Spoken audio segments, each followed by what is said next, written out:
So ஃபிக்மாவில் எப்படி hyper links வந்து add பண்ணுறது அப்படின்னு சொல்லிட்டு இந்த ஒரு டுட்டோரியல் நான் வந்து ஷேர் பண்ண போகிறேன். ஸோ இதுதான் நம்ம சேனலோட ஃபர்ஸ்ட் வீடியோ. நீங்கள் ஒரு யூஐஎக்ஸ் டிசைனராக இல்லை உங்கள் ஃப்ரெண்டு யூஐஎக்ஸ் கற்றுக்கிட்டு இருக்காங்கன்னா இந்த வீடியோ மறக்காமல் உங்களுக்கு ஷேர் பண்ணுங்கள். சேனல் சப்ஸ்கிரைப் பண்ணலாம், மறக்காமல் சப்ஸ்கிரைப் பண்ணுங்கள். டேரெக்டாக வீடியோக்குள்ளே போகலாம். ஸோ ஃபிக்மா ஓப்பன் பண்ணிட்டு ஒரு ஃப்ரேம் எடுத்துக்கோங்க.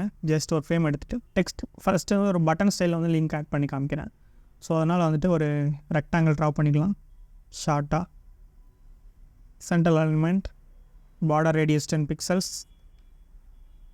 பட்டனோட கலர் வந்து ரெட்டு. ஸோ யூடியூபுக்கு பண்ணுறனால டேரெக்டாக யூடியூப் ஆட் பண்ணலாம். லிங்க்கு www. ஸோ இந்த டெக்ஸ்ட் வந்து நீங்கள் எதுனாலும் வச்சுக்கலாம். நான் ஜஸ்ட் வந்து ஒரு ரெஃபரன்ஸ்காண்டி நான் போடுறேன். youtube.com. ஃபாண்ட் சைஸ் வந்து 16 பிக்சல்ஸ் டிஃபால்ட், போல்டு. ஸோ சென்டராக வச்சாச்சு.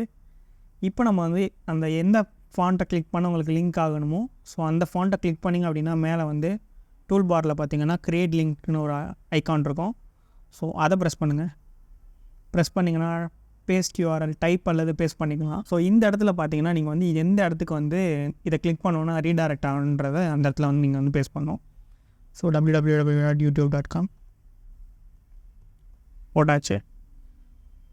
இப்போ வந்து இந்த லிங்க் வந்து ஆக்டிவேட் ஆகிருப்போம். ஜஸ்ட் ஒரு கிளிக் பண்ணி பார்க்கலாம். யூடியூப் ஓப்பன் ஆயிடுச்சு. அவ்வளோ. ஸோ இந்த வீடியோ உங்களுக்கு யூஸ்ஃபுல்லாக இருந்துச்சுன்னா மறக்காமல் லைக் பண்ணுங்கள். சேனல் நீங்கள் இன்னும் சப்ஸ்கிரைப் பண்ணலாம், மறக்காமல் சப்ஸ்கிரைப் பண்ணுங்கள். இந்த வீடியோ உங்கள் ஃப்ரெண்ட்ஸ் யாராவது யூஐஎக்ஸ் கற்றுக்கிட்டு இருக்காங்க அப்படின்னா மறக்காமல் ஷேர் பண்ணுங்கள். நெக்ஸ்ட் வீடியோவில் பார்க்கலாம்.